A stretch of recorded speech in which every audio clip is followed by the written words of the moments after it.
મરણ ટળશે, ભક્તિમાં ભરશે, આનંદ આનંદ વરસાશે, સુખનો સાગર છલકાશે. છોકરાઓ બગડી જાય, પણ આપણે આવું કંઈક સત્કાર્ય કરીએ તો પરિવારને સંસ્કાર મળે અને શુભ કાર્યના ફલ સ્વરૂપે પરમ ગુરુની કૃપા આપણને મળે. એટલે અવલબાઈના માથે દિવ્ય પરમ ગુરુએ હાથ મૂક્યો અને અદ્રશ્ય થઈ ગયા. આ તો દિવ્ય વિભૂતિ હતી. અને દિવ્ય પરમ ગુરુએ એમને કહ્યું કે જીવોનું કલ્યાણ કરવા માટે હું આ જંબુદ્વીપની અંદર પ્રગટ થયો છું અને આ ગુજરાતની અંદર સારસા જે નગર છે, જે સાર રૂપ છે, એ ગામમાં મેં નિવાસ કર્યો છે. અને એ સંદેશ પ્રમાણે અવલબાઈ પરમ ગુરુ અદ્રશ્ય થયા પછી બસ પરમ ગુરુના જે દર્શન કર્યા હતા ને એના સ્મરણની અંદર એ તો બેસી રહ્યા. હવે તો પ્રસાદ લઈ લીધો છે, હવે તો માત્ર સવારની પ્રતીક્ષા છે કે ક્યારે સૂર્યોદય થાય અને હું સારસા પ્રત્યક્ષ દર્શન કરવા માટે જાઉં. ગુરુ મહારાજે કહ્યું કે હું સારસામાં નિવાસ કરું છું. તો એને સવાર થયું, ઘરના દ્વાર ખોલ્યા અને મનમાં એમ થયું કે હું સારસા જઈને આવું, દર્શન કરીને આ રાત્રે જે કંઈ મને દર્શન થયા એ વાત સત્ય છે કે પછી મને કંઈ આમ દર્શનનો ભ્રમ તો નથી થયો ને? સાક્ષાત દર્શન આપ્યા છતાં પણ અંતરમાં ભાવના છે કે હું ત્યાં જઈને દર્શન કરી આવું. આખડોલથી ચાલતા ચાલતા જાય છે. સંધ્યાના સમયે સારસા પહોંચે છે. ત્યારે કદાચ આવા રસ્તા નહીં હોય. જે રસ્તા હશે એ પ્રમાણે માતા ચાલતા જાય છે અને સંધ્યા સમયે પરમ ગુરુના દર્શન કર્યા. એમની પ્રતીતિ થઈ ગઈ, બસ આજ પરમેશ્વર છે જીવોનું કલ્યાણ કરવા વાળા. પરમ ગુરુ પાસેથી ત્યાં દીક્ષા લીધી છે અને પરમ ગુરુને પોતાના ઘરે પધરામણી કરવા માટે આમંત્રણ આપ્યું. અને પુનઃ દિવ્ય પરમ ગુરુ અવલબાઈ માતાના ઘરે આખડોલની અંદર પધારે છે અને ભૂમિને પાવન કરે છે. લોકોને સત્સંગના રસથી તરબોળ કરી દે છે. બીજા અનેક લોકો નજીકના જે હોય બધાને ખબર પડી કે અવલબાઈને પ્રભુએ દર્શન આપ્યા છે અને એમણે આમંત્રણ આપ્યું છે, તો આજે આ પધારવાના છે. પરમ ગુરુ આવ્યા ત્યારે બધા ભક્તો આવી જાય છે પરમ ગુરુના દર્શન માટે, એમના સત્સંગ શ્રવણ કરવા માટે. તો પરમ ગુરુની અનન્ય ભક્તિ કરે છે, એનું જીવન ધન્ય બની ગયું છે. ભક્તિ તો મેદાનમાં પડી છે, કોઈ કરવા વાળા જોઈએ. કોઈ સેવાનું કામ હોય ને કરીએ ને તો ભગવાનની ભક્તિ છે. આ મેદાનમાં સેવા પડી છે, સ્મરણ મેદાનમાં પડ્યું છે. કોણ ના પાડે છે ભાઈ? સ્મરણ કરવામાં તકલીફ શું છે? દુનિયાભરની વાતો કરીએ એના કરતા ભગવાનનું સ્મરણ કરીએ તો કેટલો લાભ છે. હા, તમારે જરૂરી વાતો હોય તો ચોક્કસ કરો, સગા સંબંધીઓને ત્યાં જાઓ, જરૂરી સંદેશ આપો. પણ ઘણા લોકો તો બજાર બેઠા હોય તો એને રાજકારણ આરે કોઈ લેવા દેવા ના હોય તો પણ અહીં બેઠા બેઠા નરેન્દ્ર મોદી સલાહ આપે. બોલો, રાજકારણમાં હોય એ બરાબર છે, થોડી વાત કરે.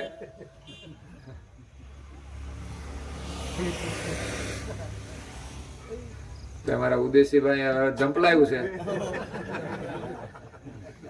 તમારા વિસ્તાર માટે સારું છે. પરમ ગુરુને પ્રાર્થના કરીએ કે તમારા વિસ્તારની સારી સેવા કરે. સરકાર જે ઉદ્દેશથી જે કાર્ય કરે ને, સરકારની એક યોજના હોય છે, પ્રધાનમંત્રીનો ઉદ્દેશ હોય છે કે મારો દેશ વિકાસશીલ બને, ત્યાંથી યોજનાઓ શરૂ થાય. અહીં આવતા આવતા જો પાણી ખાલી થઈ જાય તો પછી એનું કોઈ મહત્વ રહેતું નથી. જેવું મંજૂર ત્યાંથી થયું છે, જો કે હવે તો ઓનલાઈન થાય છે એટલે બધું વચ્ચેનું બધું કપાઈ ગયું. આ બધા જે નેતાઓ બધા વચ્ચે ખાઈ જતા હતા, પણ તોય હજુ ચાલતું હશે કંઈક પ્રમાણમાં. પણ બહુ ખોટું ખાવામાં મજા નથી. સત્તાનો ઉપયોગ સેવા માટે કરવો જોઈએ. હા, આપણું ગુજરાન ચાલે, આપણે જે સેવા કરીએ એનું આપણું વળતર હોય છે, પણ મફતનું લેવાની વૃત્તિ છોડીને આપણા હકનું હોય તે ગ્રહણ કરી અને સરકારની જે યોજના હોય એ પ્રમાણે જ આપણે કામ કરીને લોકોના અને ભગવાનના આશીર્વાદ મેળવીને આપણે સુખી થવાનું છે. બાકી સત્તા મળી ગઈ એ સારી વસ્તુ છે, નથી મળતી દોડધામ કરે તો પણ એનો સદુપયોગ કરવો એ બહુ મહત્વનું છે. નહીં તો અત્યારે લોકો ગાંડા થઈ જાય, પેટીઓ ને પેટીઓ ઉલાળે. સાહેબ, જીતી ગયા અમે, હાક જીતી ગયા.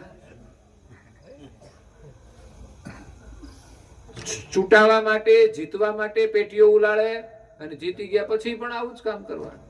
આ તો પ્રજાનું પતન થાય છે. હું તો કહું, જે જરૂરી વસ્તુઓ એમના ઘરે પહોંચાડો. અને લોકો એવા લાલચુ હોય છે, એક દિવસ બોટલ મળી જાય કે 200-500, એમાં શું એનું જીવન સુખી થવાનું છે? એટલે બિનજરૂરી કચરાને કાઢવો જોઈએ. નેતાઓનું એ કામ છે પ્રજાને સુખી કરવાનું. જો કે એકલાથી કામ નથી થતું, સાથે સમજણ પણ જોઈએ, એટલે સંતોનો સહયોગ પણ જોઈએ. સમજણ હોય અને સાથે સાથે કાયદો હોય તો બંને સાથે મળીને જો કામ કરે તો ચોક્કસ આવા દૂષણોમાંથી લોકોને છોડાવી શકે. તો ભક્તિ મેદાનમાં પડી છે. સેવા મળે ત્યારે પ્રમાણિકતાથી સેવા કરવી જોઈએ. દંભ વગર ભક્તિ કરવી જોઈએ. અભિમાન રહિત ભક્તિ કરવી જોઈએ. ભક્તિ પડી મેદાન में अनिन भक्ति अनिन मणि चोटड़े पड़ी मैदान दर्शाय अनंत जीवे है हट गए को विरले लेनी उठाय. કોઈ કોઈ મહાપુરુષો એવા હતા જેમણે ભક્તિને પોતાના જીવનમાં ઉતારી લીધી. સર્વસ્વનો ત્યાગ કરીને એમણે સમાજની સેવાઓ કરી છે. कैसा उठावनहार है जैसा नरपति सुत. ભક્તિ એક મણી છે, એને ઉઠાવવા વાળો કેવો હોય તો કે રાજાનો રાજકુમાર હોય. એ રાજકુમાર હોય એ જ કિંમતી ઝવેરાતને ઓળખી શકે. એમ જે ભક્તિ કરનારા લોકો છે ને એ રાજાના રાજકુમાર છે. આ જગતનો રાજા સર્જનહાર છે અને એની ભક્તિ કરનાર એ બધા જ રાજકુમાર છે. સામાન્ય જીવોનું આ કામ નથી. ભક્તિને ઓળખવી એ સામાન્ય જીવોનું કામ નથી. એ તો કચરો ખાશે, અપશબ્દો બોલશે, પ્રપંચ કરશે, પણ રાજાનો રાજકુમાર જે છે એ આ ભક્તિ રૂપી મણીને ઓળખીને એ પોતે જીવનમાં વ્યવહારમાં આચરણની અંદર ઉતારશે. કિંમતી મણી એના ઘરમાં આવી જાય એટલે ધનવાન બની જાય છે. तो कैसा उठावन हार है जैसा नरपति सुत औरन को शोभे नहीं करता अंश अद्भुत. સામાન્ય જીવ ગતિના જીવોને એ ગતિ મળતી નથી ભક્તિની. રાજાના રાજકુમાર સિવાય જેમ કિંમતી ઝવેરાત શોભે નહીં, એ તો રાજાનો રાજકુમાર જ. એ મણીને લઈ જાય અને પોતાના મુંગટના શિર ઉપર લગાડે છે. એનાથી એનું ગૌરવ વધે છે. એમ આપણા શિર ઉપર ભક્તિને ધારણ કરવાની છે. આપણે એક રાજાના રાજકુમાર છીએ. તો ભક્તિના રંગમાં આપણે રંગાવાનું છે. બીજા બધા રંગ છોડીને એક ભક્તિનો જે ભગવો રંગ છે કે શ્વેત રંગ છે એવા રંગથી આપણે રંગાઈએ. અને મીરાએ તો એને કાળો રંગ કહ્યો છે, એક જ કાળો રંગ કે જેના ઉપર બીજો કોઈ રંગ ન લાગે. ચુંદડી ઓઢું તો રંગ ચુએ, રંગબેરંગી હોય.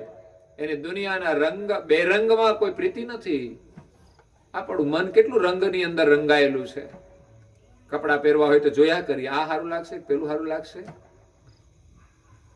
એકાબીજાના રૂપ રંગની અંદર આપણે આકર્ષિત થઈએ છીએ.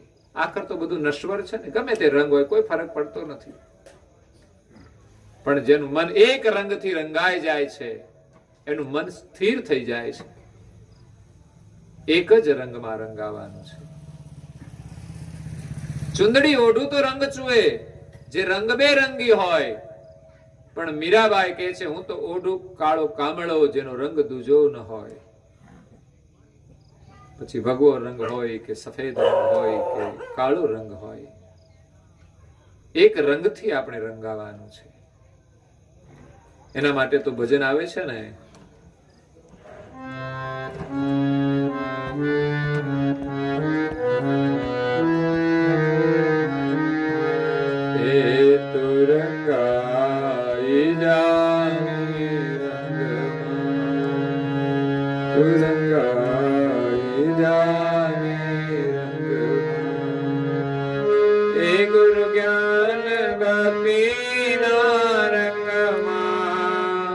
સત કૈવલ તણા સત્સંગમાં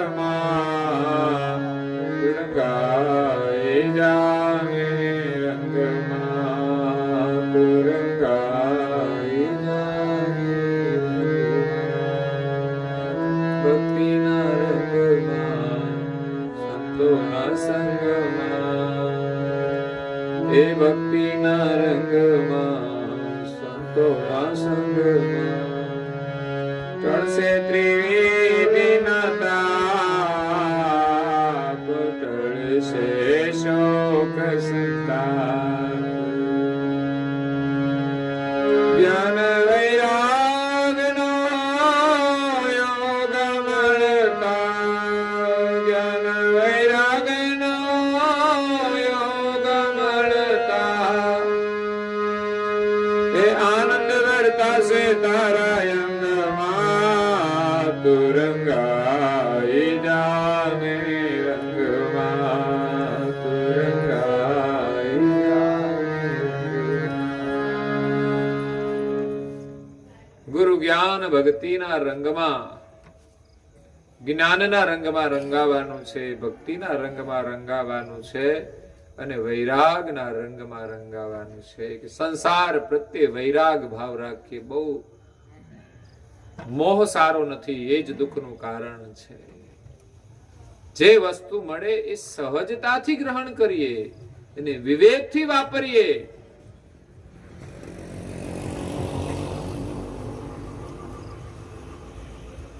જ્ઞાનના રંગમાં રંગાઈએ, ભક્તિના રંગમાં રંગાઈએ. ભક્તિ એટલે સેવા છે, સેવાના રંગની અંદર રંગાવાનું છે. સત કૈવલ તણા સત્સંગમાં, તું રંગાઈ જાને રંગમાં. ભક્તિના રંગમાં ને સંતોના સંગમાં. સત્સંગ આપણને સંતો દ્વારા મળે છે, અને સત્સંગ દ્વારા આપણે ભક્તિ કરવાની છે. ભક્તિ કોની કરવાની, કેવી રીતે કરવાની, એની સમજણ આપણને સત્સંગથી મળે છે. પૂજ્ય શ્રી નારાયણદાસજી મહારાજ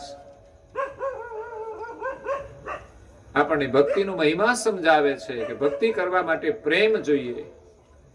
ભક્તિ એક રસ છે, એવો અજર પિયાલો છે, કોઈ મતબાલા હોય એ જ પી શકે છે. જે સાચા પ્રેમી છે એને જ ભક્તિનો રસ મળે છે. બાકી દેખાદેખી ભક્તિ કરે એમાં કે રસ નથી હોતો. દેખાદેખી કરે, કોઈ આવે તો એને બતાવવા માટે કરે, અને જેને રસ લાગી જાય ને તો એકાંતમાં રસનું પાન કરતા હોય છે. એ કોઈને દેખાડવા માટે નથી કરતા. જંગલમાં જેને એકાંતમાં તપ કરતા હોય છે, ઘરમાં પણ એકાંતમાં કરતા હોય છે, જ્યાં જાય ત્યાં એકાંતની અંદર હરિનું સ્મરણ કરે છે. જ્યાં પણ સેવા મળી જાય તો ભગવાનના આશીર્વાદ સમજીને સેવા કરે છે. સંસારના મોહક પદાર્થો જોવા છતાં એનું મન લલચાતું નથી. એ સાચો વૈરાગ છે. ભક્તિના રંગમાં અને સંતોના સંગમાં ટળશે ત્રિવિધિના તાપ. સારો સંસાર ત્રિવિધિના તાપથી દુખી છે. આધિ, વ્યાધિ અને ઉપાધિ. આધિ ઇન્દ્રિયોની જે વાસના છે, આધિ છે. વ્યાધિ શરીરની અંદર રોગ થાય છે, તે વ્યાધિ છે. અને ઉપાધિ કોને કહેવાય? લગ્ન થયા પછી લાવીએ તે ઉપાધિ. ખર્ચો કરીને લાવીએ તે ઉપાધિ છે.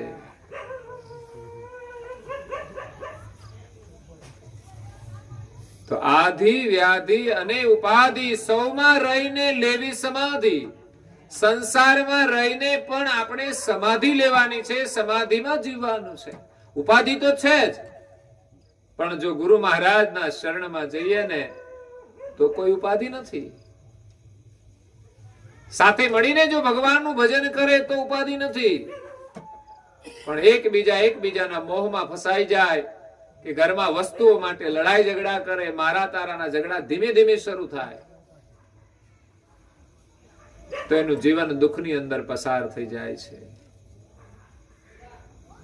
પરંતુ જે ભક્તિ કરે છે એ ત્રણેય પ્રકારના તાપમાંથી છૂટી જાય છે. નહીં તો ઇન્દ્રિયોની વાસના છોડવી બહુ મુશ્કેલ છે.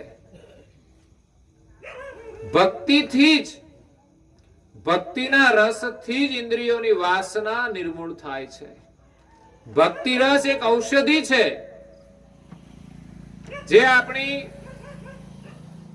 ઇન્દ્રિયોની જે વાસના છે, એક પ્રકારનો રોગ છે, એને દૂર કરવાનું કામ કરે છે. બીજો શરીરના જે રોગ છે એને દૂર કરવા માટે પણ ભક્તિ એક ઔષધિ છે. જે મહાપુરુષોએ ભક્તિ કરી છે ને એ સંપૂર્ણ નિરોગી થઈ ગયા.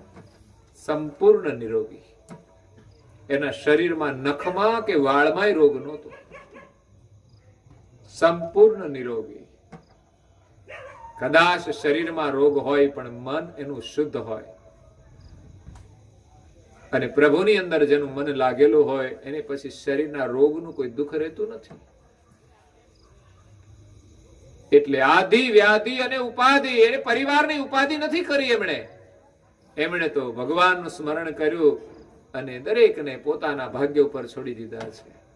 પોતાનો પરિવાર પણ પ્રભુને એમણે અર્પણ કરી દીધો છે કે પ્રભુ અમે તારા છીએ. દાસ ભાવે ભક્તિ કરે છે. દાસ ભાવની અંદર આપણે પ્રભુના થઈ જવું પડે. પ્રભુના થવું એ સહેલું કામ નથી.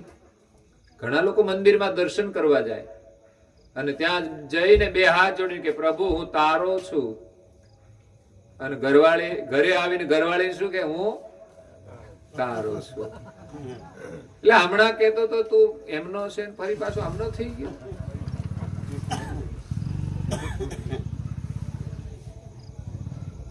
જે દીકરો જેનો હોય એનો એકનો થાય, પછી બીજા કોઈનો ના થાય.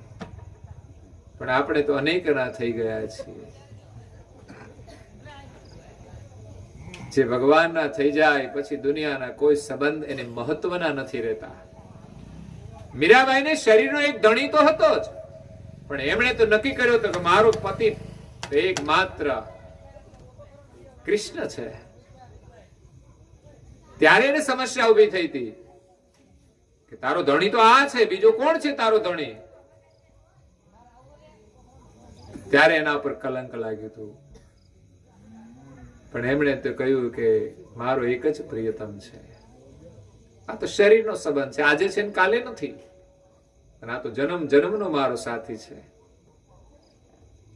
એટલે દાસ ભાવે ભક્તિ કરવાની છે.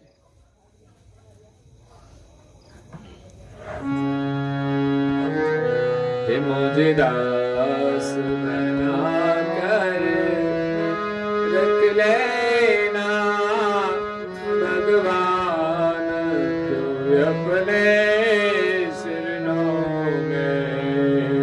मुझे दास बना कर रख लेना भगवान तू अपने शरणों में. मैं भला बुरा तेरा मैं भला बुरा तेरा तेरे द्वार पे डाला डेरा तेरे द्वार पे डाला डेरा. हे मुझे चाकर जान के रख लेना हे भगवान तू अपने शरणों में. मुझे दास बना कर रख लेना हे भगवान तू अपने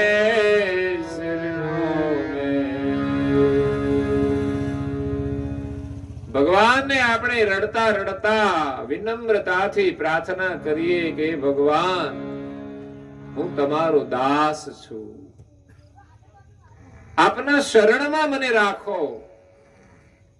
ગરીબ માણસો મજૂરીએ જાય તો કેવા ભાવે જતા હોય છે? સેવાના ભાવથી જતા હોય છે કે અમે તો મજૂર છીએ, અમે તમારા ત્યાં સેવા કરવા માટે આવ્યા છીએ, કામ કરવા માટે આવ્યા છીએ. दास बनाकर रख लेना भगवान तू अपने शरणों में. વિનમ્રતાથી પ્રાર્થના કરીએ, હૃદયથી આપણે પોકાર કરીએ ત્યારે પ્રભુ આપણને એમના શરણમાં સ્વીકારે. આપણામાં અહંકારની ગ્રંથિઓ હોય ત્યાં સુધી પ્રભુ એના શરણમાં લેતા નથી.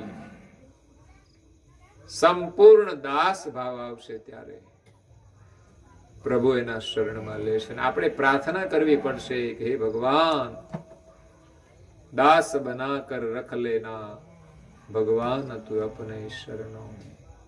मैं भला बुरा हूं तेरा हूं. આપણી અંદર સારા પણ ગુણ હોય અને દુર્ગુણ પણ હોય. હું ભલો પણ છું ને કદાચ બુરો પણ હોઈશ, પણ તારો તો છું જ. દીકરો એમ કે હું જેવો છું તમારો છું તો મા બાપ કેટલા ખુશ થઈ જાય. એમ ભગવાન આગળ આપણે પ્રાર્થના કરીએ કે ભગવાન મેં ભલા બુરા હું તેરા હું, તેરે દ્વાર પે ડાલા ડેરા હું. હું તો તારા દ્વારે આવીને બસ ઉભો છું. મુझे ચાકર જાન કે રખ લેના ભગવાન તું अपने ચરણોं में. હું તારા શરણમાં આવ્યો છું અને ચાકર સમજીને, નોકર સમજીને તમારા શરણમાં મને રાખો અને તમારી સેવા આપો, તમારા શરણમાં સ્થાન આપો. દાસ ભાવે આપણે ભક્તિ કરવાની છે.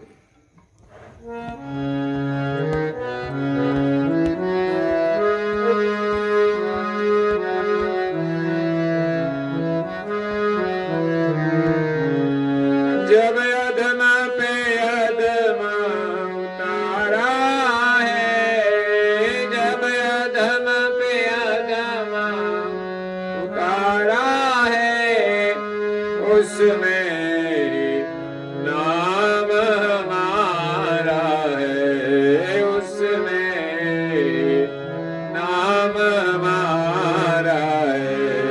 मुझे बार समझ कर, मुझे भार समझ कर रख लेना भगवान तू अपने चरणों में. मुझे दास बना कर रख लेना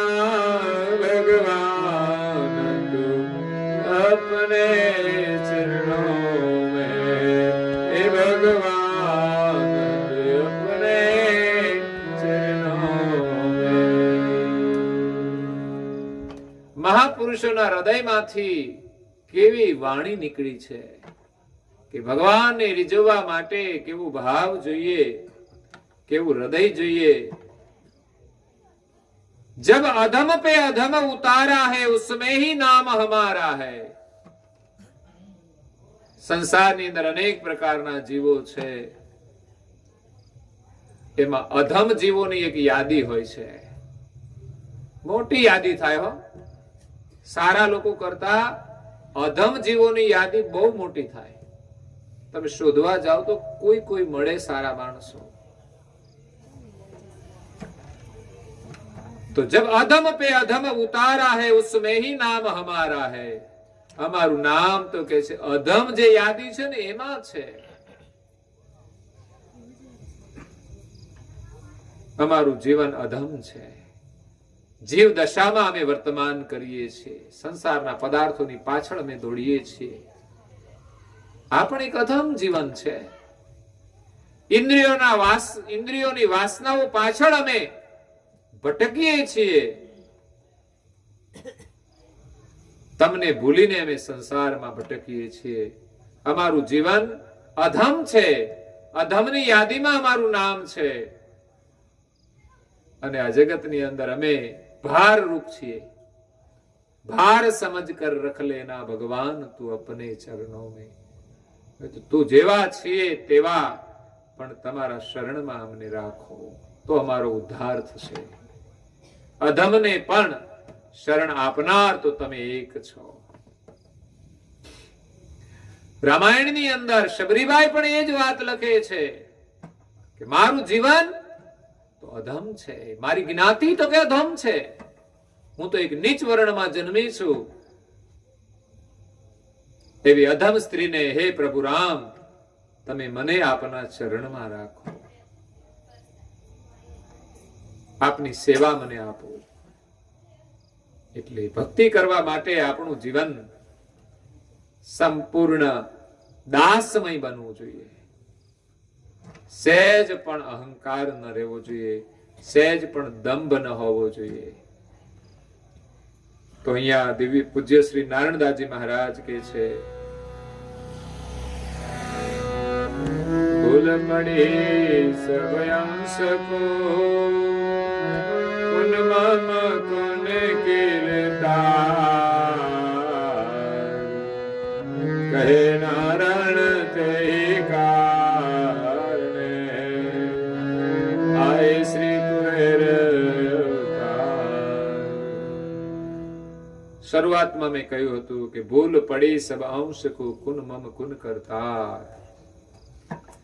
આપણે સંસારની અંદર ભૂલા પડ્યા છીએ કે આપણે ખુદને નથી જાણતા અને કયા ઘરેથી આપણે આવ્યા છીએ ઘર પણ ભૂલી ગયા છીએ। અહીંયા તો આપણે કાયમ રહેવાના નથી। જેને આપણું ઘર માનીએ છીએ એ આપણું છે નહીં। આ ઘર નથી તમારું, મહેમાન છો પ્રભુના। કરશો ન મારું મારું પલમાં બધું જવાનું। આ ઘર નથી તમારું, એ મહેમાન છો પ્રભુના। આ ઘર આપણું નથી। આ શરીરમાં રહીએ છીએ એ ઘર પણ આપણું નથી। એ પણ એક દિવસ ચિત્તામાં બળી જવાનું છે।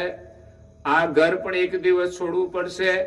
આ શરીરમાંથી ચૈતન્ય જશે, પછી આ શરીરને આ ઘરમાં કોઈ રાખવાનું નથી। માટે આ ઘર આપણું નથી। અહીંયા આપણે રહેતા જ નથી કાયમ। આપણે જોઈએ છે કે બધા જ જાય છે। મકાન તો અહીંનું અહીં રહી જાય છે, જે કોઈને રહેવું હોય અધિકાર હોય રહી જાય છે। આપણે તો માત્ર રહેવાનું કામ છે। ભાડાનું હોય તોય ભલે, અને કદાચ માલિક ભાવથી આપણે રહીએ તોય ભલે। આખર તો રહીને નિર્વહન કરવાનું છે જીવન। એટલે એટલી મમતા નહીં રાખવી જોઈએ કે આ મારું છે, ન શરીર મારું છે। એટલી મમતા શરીરમાં ન હોવી જોઈએ।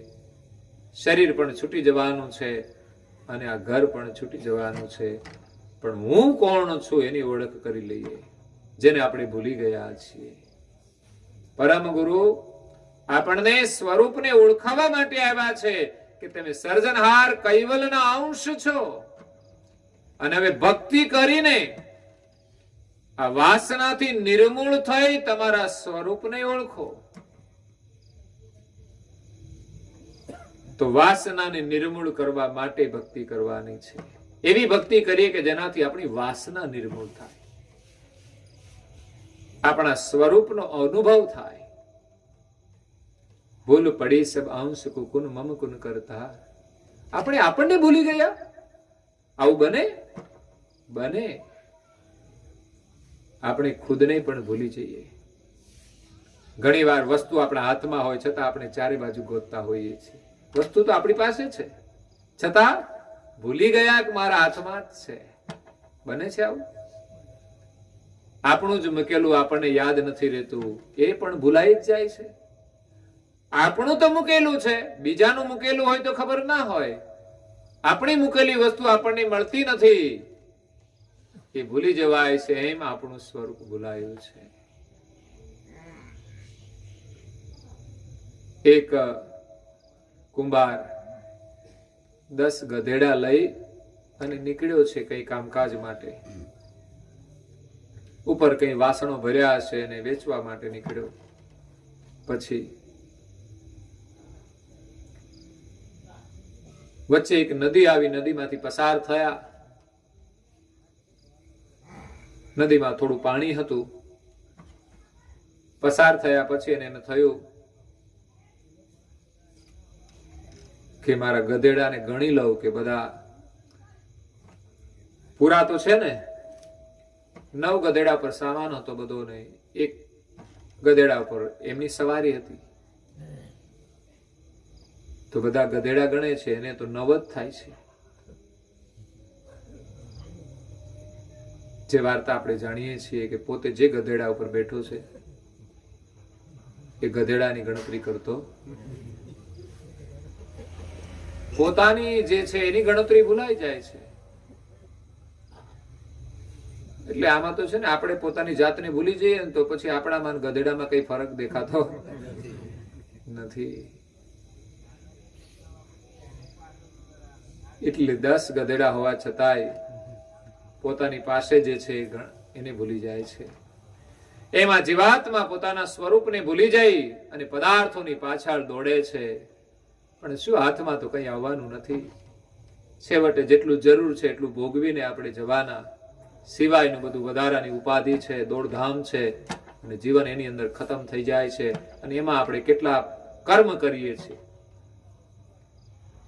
સત્કર્મ છૂટી જાય છે અને ભટકવાના કર્મનો ઢગલો થઈ જાય છે અને જીવ અધોગતિમાં જાય છે. તો એમાંથી છોડાવવાને માટે આપણે ભક્તિ કરવાની છે. પરમ ગુરુના શરણમાં જઈ અને એના જ્ઞાનને ગ્રહણ કરીને, એના વચનોમાં વિશ્વાસ રાખીને સત્ય માર્ગ ઉપર ચાલીશું તો ચોક્કસ આપણે સુખી થઈશું. અને એની ભક્તિથી એક દિવસ જો દ્રઢ નિશ્ચય સાથે ભક્તિ કરીશું તો ચોક્કસ પરમ ગુરુ આપણને દિવ્ય સ્વરૂપે દર્શન આપશે અને આપણા સ્વરૂપની પણ ઓળખાણ કરાવશે. એટલે સત્સંગ દ્વારા જેટલું સમજાય તેટલું સમજીને નિયમ અને નિષ્ઠાથી ભક્તિ કરીએ. થોડા થોડા નિયમો રાખવા પડશે. પરમ ગુરુની આજ્ઞાઓ છે કે સવારે વહેલા ઉઠો. વહેલા તો બધા ઉઠતા હશે, પણ વહેલા ઉઠીને પછી શું કરવાનું? તો કે ગુરુ મહારાજે જે મંત્ર આપ્યો હોય એનું 5-10 મિનિટ ધ્યાન કરો. પરમ ગુરુની આરતી કરો, પૂજન કરો, પ્રાર્થના કરો. જેમાં જે વિધિ છે એ પણ એક આવડવી જ જોઈએ બધાને. ઘરની અંદર એક વાતાવરણ બનાવો, બધું આવડી જશે. કોઈ વસ્તુ અસંભવ નથી, અશક્ય નથી. અભ્યાસ વિના નથી આવડતું. અને જેટલું સરળ હોય એટલું તો આવડવું જોઈએ. તો સવારે ને સાંજે 2 વાર આપણે જે બોલવી જોઈએ અને ઘરના બધા જ સભ્યોને આ આવડવું જોઈએ. એ સંસ્કાર હોવા જોઈએ. આપણે જો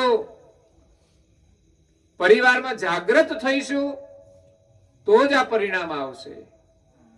આરતી, પૂજા આ બધું બહુ મહત્વપૂર્ણ છે. એક પ્રકારના સંસ્કાર છે. અને પછી સત્સંગ દ્વારા જે સમજણ આવશે એ આપણે આચરણમાં ઉતારવાની છે. ઘણી નાની નાની પ્રક્રિયાઓ છે, છતાં પણ આપણે જો પાસ ન થઈએ તો પછી આગળની પરીક્ષાઓમાં તો આપણે કેવી રીતે નીકળી શકીએ? આ તો બધી નાની પરીક્ષાઓ. સવારમાં ભાલ તિલક ધારણ કરવાનું તો થઈ શકે બધાથી, પણ છતાંય આળસના કારણે ન કરી શકતા હોય, કાં તો શ્રદ્ધાના અભાવે ન કરી શકતા હોય, કાં તો શરમ સંકોચના કારણે ન કરી શકતા હોય. મંત્ર જપ એ પણ નિષ્ઠાથી કરવો જોઈએ. એવું નહીં કે મુશ્કેલી આવે ત્યારે આપણે દોડાદોડી કરીએ. આવી જો પ્રક્રિયા કરીશું તો મુશ્કેલીઓ સામે આપણે લડી શકીશું, મુશ્કેલીઓને દૂર કરી શકીશું. આ મંત્રનો જાપ એ આપણા કલ્યાણની પ્રવૃત્તિ છે. મંત્રનો જાપ કરતા કરતા આપણને આપણા સ્વરૂપનો અનુભવ થશે, જ્યાં કોઈ સમસ્યા નથી, જ્યાં કોઈ દુઃખ નથી. સુખ આપણી પાસે છે અને આપણે બહાર દોડીએ છીએ સુખી થવા માટે. ઠીક છે, થોડું મનોરંજન મળશે, પણ સુખ તો નહીં જ મળે.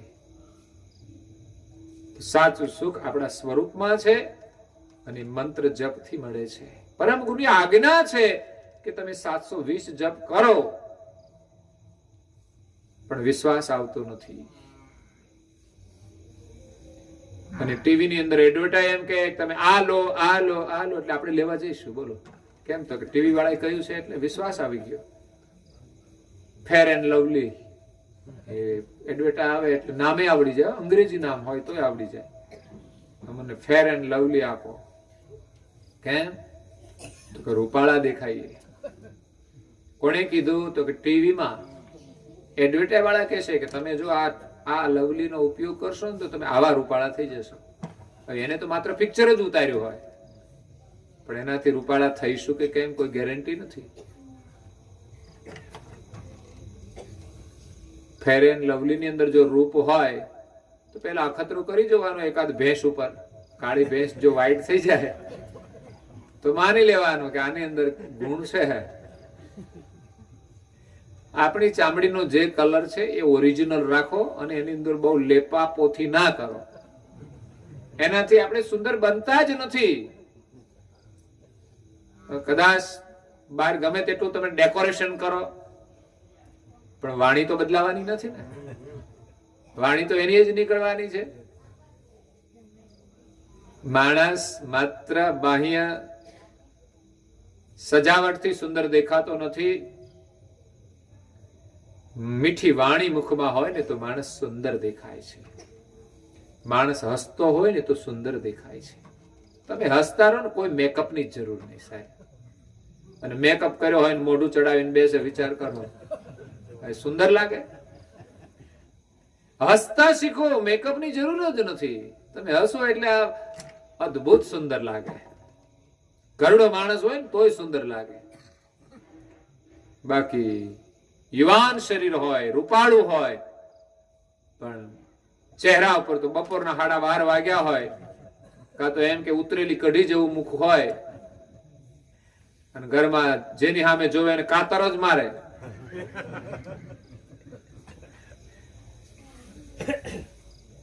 એટલે સાચી સુંદરતા તો મીઠી વાણીની અંદર છે. તો આપણે મીઠી વાણી ઉચ્ચારીએ. ગુરુ મહારાજના વચનોનો જો પાઠ કરીશું ને તો વાણી આપણી અમૃત જેવી બની જશે. એટલે પાઠ કરવો જોઈએ, મધુર વાણી સાંભળવી જોઈએ, મધુર વાણીનો પાઠ કરવો જોઈએ. કપાળમાં તિલક કરો. એક જ શણગાર તમે ધારણ કરો, બીજા કોઈ શણગારની જરૂર નહીં. તમે દાગીના ના પહેરો તોય વાંધો નથી. એક ભાલ તિલક ધારણ કરો, બધા જ શણગાર આવી જશે. તમારું સૌભાગ્ય પણ અખંડ રહેશે. પરમ ગુરુના બહુ મોટા આશીર્વાદ છે. આપણા ઘરે જવાનું આ તિલક છે ને એ પ્રતીક છે, એડ્રેસ છે, નમૂનો છે. એમાં આપણે વિશ્વાસ રાખવો પડશે. અને પરમ ગુરુ જે મંત્ર આપ્યો છે એનો નિયમિત જપ કરવાનો. બસ 2 નિયમ તો મુખ્ય તમે પાડો. અને પરમ ગુરુની સેવા પૂજા તો અવશ્ય આપણે કરવી જોઈએ. પરમ ગુરુનો આપણે આદર કરવો જોઈએ. સેવા પૂજા એ પરમ ગુરુનો આદર છે કે પરમ ગુરુ આપણા ઘરમાં નિવાસ કરે. આપણા ઘરમાં કાયમ બિરાજમાન રહે, આપણને આશીર્વાદ આપે. પણ ક્યારે તમે એની પૂજા કરો તો તમારા ઘરમાં નિવાસ કરે. અને પરમ ગુરુનું જે સ્વરૂપ હોય એ સાક્ષાત પરમ ગુરુ આપણા ઘરમાં બિરાજમાન છે એવા ભાવથી તમે પૂજા કરો. એ ભક્તિ છે. અને ઘરની અંદર પછી જે બધા સભ્યો હોય ને એનો પણ તમે આદર કરો, એની પણ તમે પ્રેમથી સેવા કરો. કોઈ ગરીબ, કોઈ વૃદ્ધ માણસ હોય, કોઈ બીમાર હોય, એની તમે પ્રેમથી સેવા કરો. એ પ્રભુની સેવા છે. તો ભૂલાયેલું આપણું સ્વરૂપ એ ત્યારે જ મળશે કે જ્યારે બધાની અંદર આપણે આત્મા દેખાશે. આપણે સૌ એક માલિકના સંતાન છીએ. કોઈના પ્રત્યે રાગ નહીં, કોઈના પ્રત્યે દ્વેષ નહીં. એવી વૃત્તિનું નિર્માણ થશે ત્યારે આપણને આત્માનું સાક્ષાત્કાર થશે. અને આત્મા અનુભવની અંદર જ આ કોઈના પ્રત્યે રાગ દ્વેષ રહેતો નથી, મારું તારું રહેતું નથી, ક્યાંય મમતા રહેતી નથી. આપણે ચૈતન છીએ અને પ્રભુનું સ્મરણ કરીએ પછી વચ્ચે કોઈ વસ્તુની જરૂર નહીં પડે. આ બધી વસ્તુ તો ઉપાધિ વાળી છે, ઘડીક સુખ આપે ને ઘડીક દુઃખ આપે. એની મમતા છોડીને જેમણે આ બધું આપણા માટે બનાવ્યું છે માલિકનું આપણે સ્મરણ કરીએ. કહે નારણ તે કારણે આયે શ્રી કુબેર અવતાર. એ માલિકની ઓળખાણ કરાવવા માટે, આપણા સ્વરૂપનો અનુભવ કરાવવા માટે પરમ ગુરુનો અવતાર થયો છે. એમને તમે ઓળખી લો અને એમના શરણમાં આપણે પ્રેમ જોડી આપણા જીવનને સફળ કરીએ. ઉદેશીભાઈ આજે આપણને સુંદર ભક્તિના સત્સંગનો લાભ આપ્યો છે. પરમ ગુરુના આશીર્વાદથી એમની કૃપા એના પરિવારમાં છે અને નિરંતર વરસતી રહે. હમણાં તો 2 પ્રસંગ એને સારા થયા છે. એક તો 2 દીકરાઓના લગ્ન કર્યા છે. ઘરની અંદર 2 પુત્રવધુ આવી છે. આજે સુંદર યોગ એમને સંસ્કાર આપવાનો પણ થયો છે, કંઠી બાંધવાનો, ઉપદેશ આપવાનો. સાથે સાથે નવ દંપતીને પરમ ગુરુના આશીર્વાદ આજના સત્સંગથી મળ્યા છે. અને બીજું રાજકારણની અંદર જે સફળતા મળી છે એ પણ એક સુંદર યોગ છે. એક બાજુ લગ્ન હતા, બીજી બાજુ આ ધમાલ હતી. ધમાલ તો છે જ, પણ જીવન જીવતા આવડશે અને સત્તાનો ઉપયોગ કરતા આવડશે તો એમાંથી શાંતિ મળી શકે છે. તમે કોઈ 5 માણસનું સારું કામ કરશો, એના અંતરને જો શાંતિ મળશે તો ચોક્કસ એના અંતરમાંથી આશીર્વાદ એમને મળી શકે છે. ઘણા લોકો દુઃખી હોય અને સરકારની યોજના દ્વારા પણ જો એને લાભ મળી જાય. આજે નરેન્દ્રભાઈ મોદી છે, દેશના વડાપ્રધાન, એક પ્રામાણિક વડાપ્રધાન છે. એક વ્યક્તિ તરીકે મારો વિશ્વાસ છે, હું કોઈ પક્ષ તરીકે નથી કહેતો, પણ એક વ્યક્તિ તરીકે એ વ્યક્તિ ઉપર મને એટલો વિશ્વાસ છે કે દેશના એક એવા પ્રામાણિક વડાપ્રધાન છે કે એના અંતરમાં એક લાગણી પ્રગટી છે દુઃખી લોકોને જોઈને કે મારા દેશને મારે સુખી કરવો છે, મારા દેશનો મારે વિકાસ કરવો છે. એનું એક બહુ મોટું સ્વપ્ન છે. જો કે દુનિયામાં બહુ ભ્રષ્ટાચાર ચાલે છે, દેશમાં પણ ચાલે છે. એમાંથી બહાર કાઢવા માટે બહુ જ મહેનત કરે છે.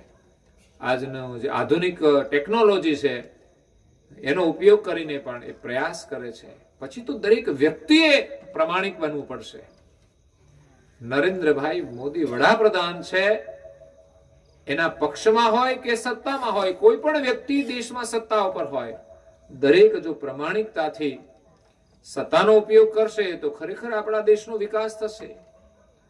અને લોકોએ પણ પ્રમાણિક બનવું પડશે કે સરકારનું મફતનું મળે તો માત્ર ખાવાની જ વૃત્તિ ન રાખો. તમને એ શા માટે આપે છે?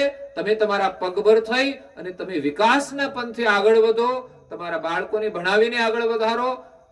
નહીં કે તમે સરકારના પૈસા 2-3 હજાર આવે તો વ્યસનોનું બિલ ભરી દો કે મોજ મસ્તી કરી લો. ઘણા લોકો આવું પણ કરતા હશે. તો લોકોએ પણ જાગવું જોઈએ. મારી દ્રષ્ટિએ કે જેટલા દેશના વડાપ્રધાન દેશ માટે જે ઉદ્દેશથી તમને મદદ કરી રહ્યા હોય, એ તો ઘણા લોકોને જરૂર ના હોય એવા લોકો લાઈનમાં ઉભા રહી જાય. અને ઘણા લોકો એવાય પ્રમાણિક છે કે અમારે જરૂર નથી સરકારના પૈસાની, તો લોકો લેતા પણ નથી. સરકાર આપણા માટે કરે છે તો આપણે એના અધિકારી છીએ, પણ એટલો જ આપણે સરકારને વફાદાર કે દેશને વફાદાર રહેવું જોઈએ. જે દેશમાં રહીએ છીએ દેશનું આપણને ગૌરવ હોવું જોઈએ. તો એવા પ્રધાનમંત્રીને પણ આપણે સહયોગ આપવો જોઈએ. સ્વચ્છતાની દ્રષ્ટિએ ગમે ત્યાં કચરો લોકો નાખતા હોય, ગંદકી કરતા હોય, તો આપણું પાણી જ્યાં નીકળતું હોય એનો નિકાલ વ્યવસ્થા પણ આપણી હોવી જોઈએ. કે રોડ ઉપર પાણીઓ આવતા હોય, લોકોને હેરાન કરતા હોય, એ ગંદકી આપણે કરીએ છીએ તો પાપ આપણને લાગવાનું છે. તો સ્વચ્છતા માટે પણ સજાગ રહેવું જોઈએ. સ્વાસ્થ્ય માટે પણ સજાગ રહેવું જોઈએ કે ગમે તે કચરો ન ખાઈએ. અને પર્યાવરણની પણ આપણે રક્ષા કરવી જોઈએ. કે આ પર્યાવરણ છે, વૃક્ષો છે, ગેરકાયદેસર એને કાપવા ના જોઈએ. બને તો જરૂર હોય ત્યાં વૃક્ષોનું આપણે વાવેતર કરીએ અને પર્યાવરણની પણ રક્ષા કરીએ. પછી તો જીવ માત્રનું રક્ષણ કરવું એ માણસની ફરજ છે. ભગવાને માણસને જવાબદારી આપી છે કે કોઈ જીવને દુખી ન કરીએ અને શક્ય હોય તો મદદરૂપ થઈએ. ના થાય તો કોઈ વાંધો નથી, પણ કોઈને આપણે દુઃખરૂપ ન બનીએ એટલું તો કામ આપણે બધા અવશ્ય કરી શકીએ છીએ. અને એ જ ભગવાનની અંતિમ ભક્તિ છે. પહેલા તો બધા ધાર્મિક ક્રિયાઓ એ સંસ્કાર છે, અને એ સંસ્કાર લઈને આપણે સમાજ સાથે ભક્તિ કરવાની છે. તો જેટલા આપણે મોટા બનીએ, સમજદાર બનીએ, એટલું આપણે મોટું કામ કરી શકીએ છીએ. મોટા પદ ઉપર ગમે તે વ્યક્તિ જઈ શકતી નથી. ક્ષમતા હોય તો જઈ શકીએ. થોડી ઘણી એટલી બુદ્ધિ પણ હોવી જોઈએ. નહીં તો આપણે ભગવાનનું ભજન કરીએ, ભગવાન મને પ્રધાનમંત્રી બનાવી દો, પણ ઘરને હાચવી શકતો ના હોય હું પ્રધાનમંત્રી બનાવે. આ તો દેશને સાચવવાનો છે. દેશના ખૂણે ખૂણાની એને નોંધ રાખવાની હોય છે. પ્રધાનમંત્રી એટલા ટેલેન્ટ છે કે દરેક વિષય અને દરેક જગ્યાએ શું શું કેવું જરૂરી છે બધી નોંધ હોય છે એની પાસે. એની બહુ મોટી જવાબદારી છે, અને પ્રમાણિકતા એ મોટી જવાબદારી છે. એટલે ખૂબ ખૂબ ધન્યવાદ છે ઉદેશીભાઈને. પરમ ગુરુના આશીર્વાદથી એની ભક્તિ કરે.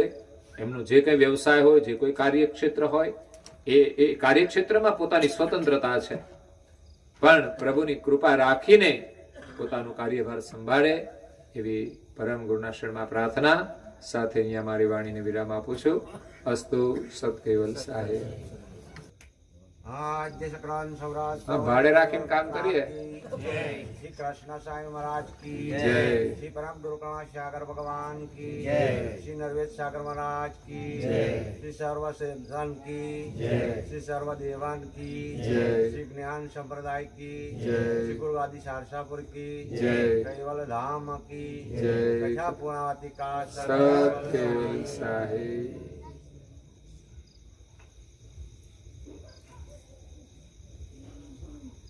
કેવલ હંસો સત કેવલ સાહેબ. આજુબાજુ સૌને કેજો સત કેવલ સાહેબ, સત કેવલ સાહેબ.